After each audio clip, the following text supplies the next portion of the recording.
My name is Alistair Gage, and I compose film scores. Not the thunderous crescendos that rattle stadium walls, but the subtle harmonies that slip beneath your skin and seep into your bones when you least expect them. On that morning, the pale winter, light slanting through the tall windows of my studio caught the dust motes drifting above the piano keys, and I remember how everything felt suspended, as if the world itself were holding its breath. Clara stood in the doorway, her tall silhouette outlined by the doorframe, shoulders squared in a way that spoke of finality. I heard the click of her heels against the hardwood floor before she spoke. "I can't live on promises, Alistair. I need results." She wore that expression I'd come to know too well, polite, firm, resolute. Behind her, Isla clutched Clara's hand, her small fingers wrapped tight around the fabric of Clara's coat. Isla's eyes were wide, vulnerable pools of confusion, and I wanted to reach out and scoop her into my arms. But Clara's gaze cut me off. I watched Isla's bonnet slip from her curls as Clara's grip tightened. In that moment, I realized this wasn't an argument I could win.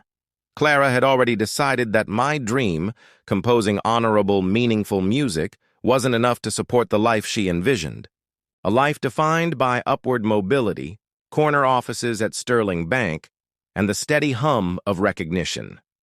My climate documentary scores might have won heartfelt praise at small festivals, but they brought neither bank accounts flush with zeros nor the respect of high-flying financial circles. I didn't fight. There was a strange calm in that acceptance. The same calm you find at the end of a long exhale.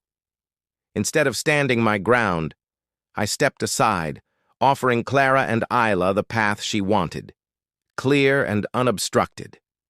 I watched as Clara crossed the room, gathering Isla against her coat, and felt something break inside me.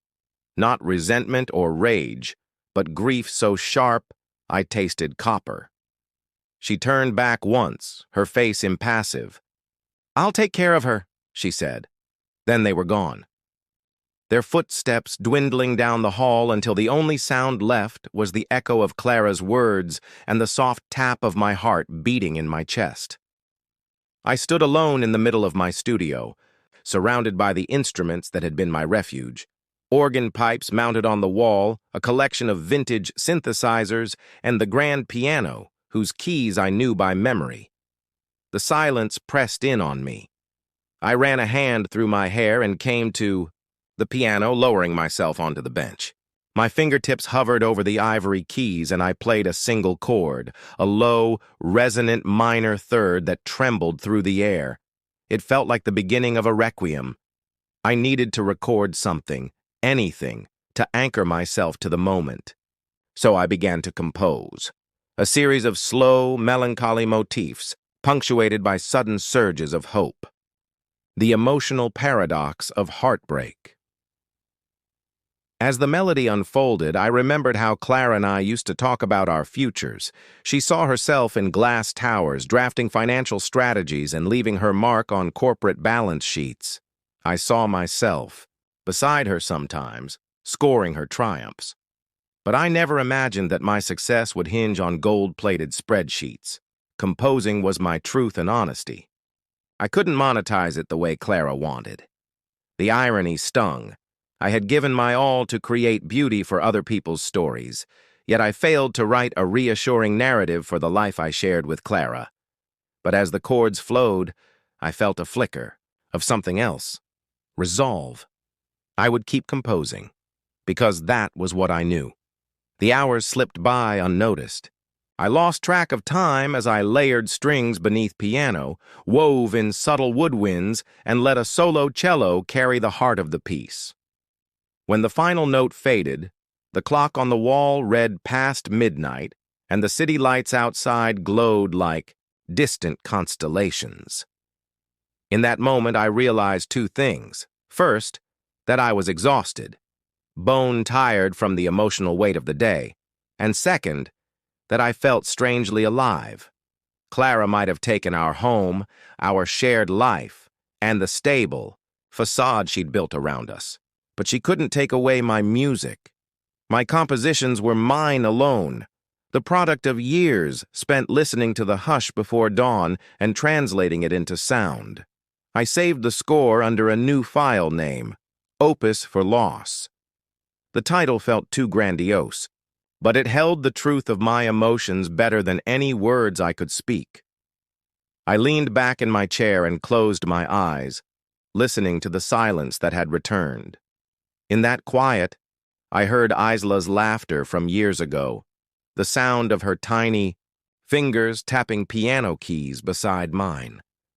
I thought of Clara's steady gaze, her unbending certainty, and I allowed myself a small smile. She had walked out the door, but in doing so, she had set me free. Free to compose without compromise, to pursue every note that resonated in my soul. And so, I began again. No longer the husband whose worth was measured by promises unfulfilled, but the composer whose only promise was to music itself. The house, the friends, even the familiarity of shared history could fade, but the melodies I created would endure.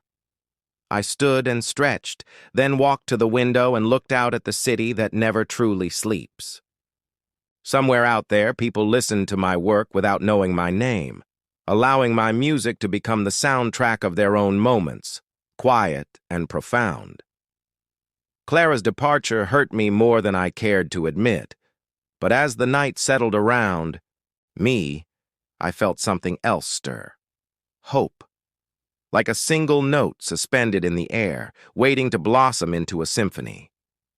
After the divorce.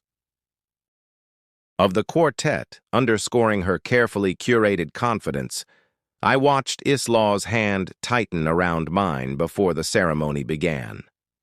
In that moment, I realized that this invitation wasn't just a reminder of past losses. It was a testimony to how far we had both traveled. I raised my glass again as the music swelled, determined to honor not the performance Clara had scripted, but the authentic composition we each carried in our hearts. The rooftop terrace was a vision of modern opulence. A bleached marble floor overlooked Manhattan's glittering sprawl, with strings of warm lights crisscrossing overhead like constellations. White-gloved waiters moved through clusters of guests, offering trays of champagne flutes and canapes that tasted as delicate as porcelain.